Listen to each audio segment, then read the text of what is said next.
The King now is using Kobe Bryant's old locker. Interesting, at Staples Center. After Kobe did give him his blessing, though, so I want you to know that.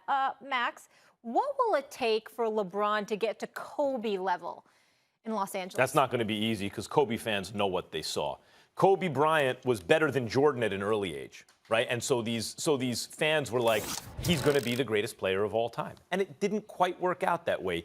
Kobe was basically Jordan, basically the same game, basically the same size, played the same position, almost the same results. There's not much difference, but Jordan was a little bit better. And so Kobe fans cling to this idea that, no, actually, Kobe's the greatest of all time, and they come up with all kind of convoluted arguments to try to push him ahead of Jordan. He's not going to get there. The numbers weren't as good. The eyewitness accounts were not as awe-inspiring, and the championships were a little bit short, but almost there. What it's going to take for LeBron, Stephen A., is for Lakers fans to be able to make the argument that LeBron James is the greatest player of all time. In order to do that, LeBron is going to have to win at least 2 championships with the Lakers while being among the best handful of players in basketball. If LeBron can do that, especially if he stays number 1 and wins a couple of championships, Lakers fans who are now Kobe's fans are going to think, wait a minute, we can make the argument for this guy. And they will give him the kind of love that Kobe now receives. First of all, Kobe was never better than Michael Jordan. Let me get that out the way, but I'm not going to debate it. That's another day. We've got. I didn't say he was. We've got all. I'm talking about you said at the beginning of his career. You know, the early stages. I'm just saying. I never saw that, but we could discuss that as the season progresses. What I will tell you is this: LeBron James, short of him winning 4 championships in all 4 years that he's in Los Angeles, which will not happen, you'll never be Kobe Bryant in L.A.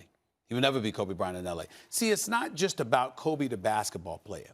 It's about the Kobe Bryant that essentially ran off Shaquille O'Neal and ultimately still delivered on 3 consecutive trips to the finals and 2 back-to-back titles after Shaquille O'Neal departed from L.A. Because at the time that Kobe Bryant, let me tell you something. Here was the situation.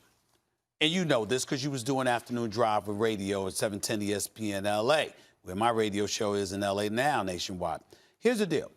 When you look at Dr. Jerry Buss, the late Dr. Jerry Buss, God rest his soul, he basically went to Kobe months in advance. Months in advance. Told him this show is going to be yours. Because Shaquille O'Neal was looking to get paid over $100 million. At that time, that was a big deal because owners weren't trying to give up that amount of cash. Now, ultimately, it happened with LeBron, D. Wade, and Chris Bosh in Miami. But prior to that, owners weren't trying to hear all that, not in the early 2000s, 2003, 2004. So Dr. Jerry Buss wasn't trying to do that. So Kobe Bryant knew months in advance that Dr. Buss was going to move.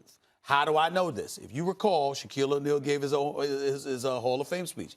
What does Shaquille O'Neal say? He sat up there and he said, want to thank Steve Kerr for letting me know, that I was going to be traded. Every other time I heard it from loud-ass Stephen A. Smith. That's what he said in his Hall of Fame speech. Because I told Shaq months in advance, you out of here. Like, what? I said, it's a wrap. You're done. Don't ask me how I know, and it certainly wasn't Kobe who told me, but I knew Shaquille O'Neal was gone, okay? I didn't know he was going to go to Miami, but you knew Dr. Buss was doing that. He was going to hand the reins over to Kobe. So Kobe, knowing all of that and still doing what he did on the basketball court, because folks want to do something to Kobe. But there's another component to it real quick. Kobe, but he ended up shining in spite of it.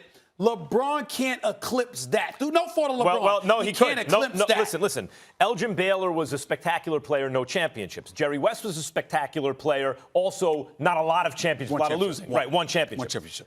Wilt was a giant, and usually giants don't get the love that the smaller guys get. Because he kept losing to Bill Russell. Right, and also was past his prime by the time he got to the Lakers. Right. Kareem, again, a giant. They don't kind of excite the kids the way the smaller players do. Same thing with Shaq. Magic and Kobe, 5 championships apiece, lifelong Lakers. They have the most love. But what if LeBron resurrects the franchise? Stephen A., what if after he retires, he leads an ownership group that purchases the Lakers from the Buss family, something like that, or buys in, and LeBron on an ongoing basis becomes the face of the Lakers? The question is not whether or not LeBron's going to be loved. Anybody with a modicum of intelligence will love LeBron in L.A. You should be very grateful to him for coming to L.A. What I'm talking about is we're comparing it to the love Kobe has earned. It's going to be tough. And you also have to remember this. We talk about Shaq in terms of size and all of this stuff. He's a Goliath or whatever.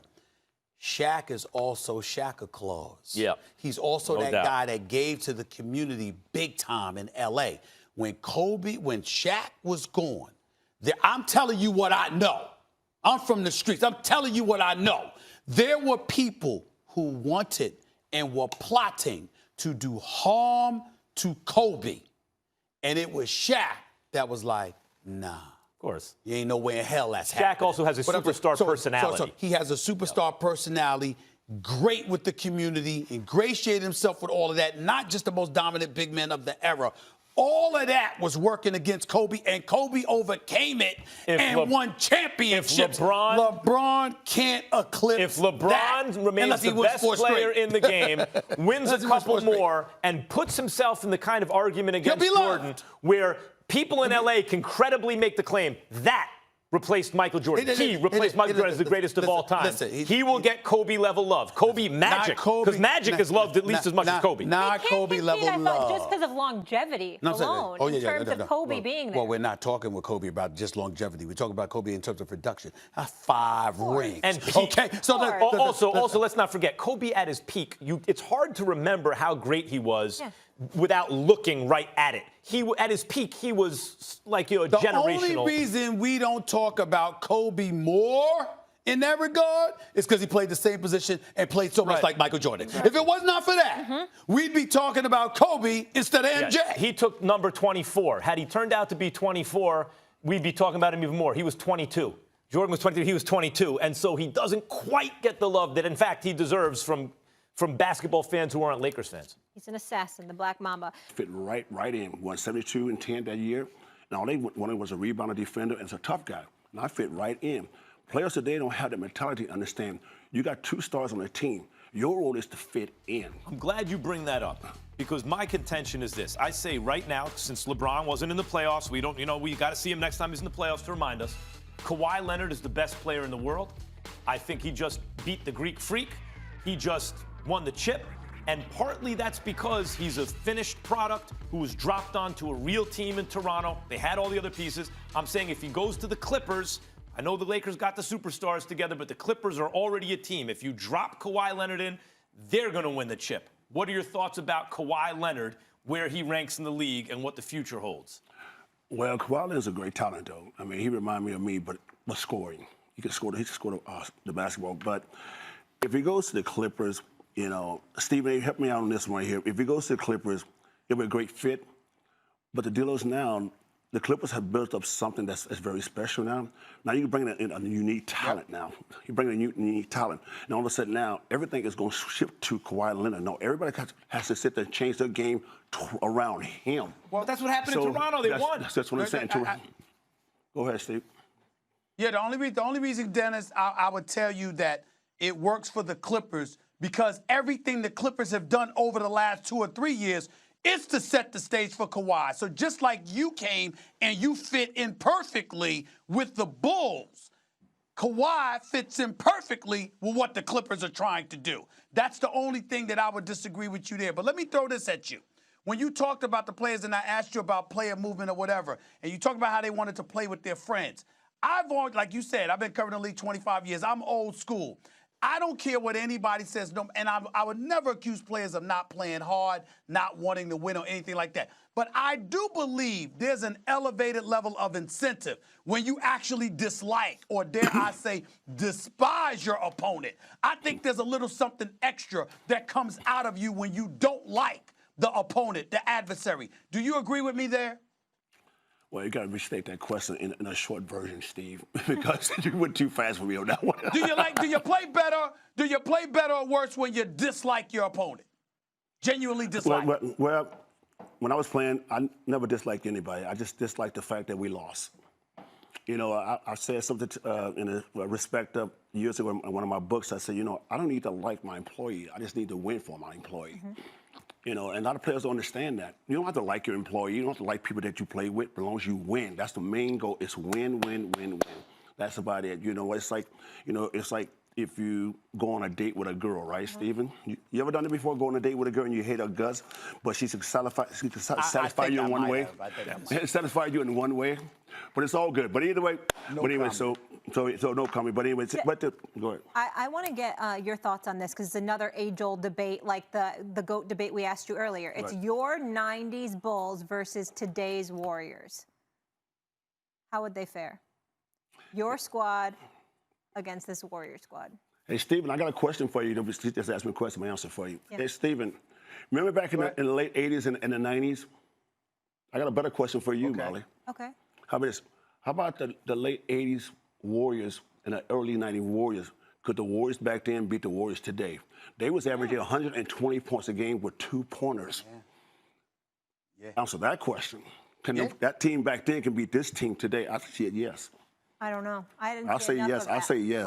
Now with Kevin Durant. We want to Now know with about Kevin your Durant. Bulls. Okay, I consider the greatest team of all time that won 72 games with Michael Jordan, Scottie Pippen, you, Ron Harper, defenders everywhere you look, the greatest scorer of all time. Do the Warriors with KD beat you guys? No, I think that the best tandem still today, I thought it was Joe Dumars and Isaiah Thomas. I think Michael Jordan, Scottie Pippen. Scottie Pippen can guard anybody. He's 6'9", can guard anybody, link to link. Kevin Durant, you'll have a hard time with Scottie Pippen. And I don't know who will guard Michael Jordan on the Warriors. Literally, who? I mean, literally, who? What three dudes? Let's put it like this. I would handle. I got no problem handling that guy, Green guy. And he'll be eating out of my hands. Draymond Green. Draymond Green. Draymond thinks he's the best defender ever. No, Draymond, keep getting your teeth straight, honey, and listen to your mama. Okay, this is Dr. D. Ross calling right now, baby. You want some prescription? Come ask me. All right. You know, it just started a rap battle against Bagley III against Damian Lillard. But you do respect. Popping off some beef between Rodman and Draymond. But Dennis, you do respect Draymond as a defender, do you not? Oh, absolutely. He's a great defender, man. He He's just a great said defender. he'd be eating out of his hand. He'd be eating out of my hands, but Draymond must have took a page out of my book back in the day. Yeah? Absolutely. But He plays defense. It reminds me of you. He's a great player, though. Yeah, great you want player. him on your team. Right. All right, before we let you go, 30 for 30. What can we expect? Oh, my God. I'm nervous for this. Can you believe that, Is this Stephen going to A? be allowed After to all air these on years, ESPN? can you believe this, Stephen A? After all these years, I'm getting 30 for 30. After all these years. That's right. I can believe it. You certainly did enough to get it. Well, you know what, Stephen? Guess what? It's the, as they put it, it's the longest 30 for 30 since they've been doing this 2 hours. Oh. 2 hours, and so much to talk it about. just got voted into the Toronto Film Festival. They can win some awards with this. Incredible. Guess what? And thank all the people out there. Thank all my friends. Thank my mother. Yeah. And thank my son. He just got accepted to Washington State as a basketball player. Wow, huge So it's congrats. Play defense? See you, DJ. See you in the future, baby. Good luck over there. Does he play defense? He plays defense and he can actually score. 6'9", he's good. All right, good stuff. So we can't wait for that 30 for 30. That's going to come out, I was told, in September. Absolutely. So I'm looking gonna forward watch to it. that. All right, Stephen. Thank you Hope to for see you coming. soon. Thank you for coming by, and I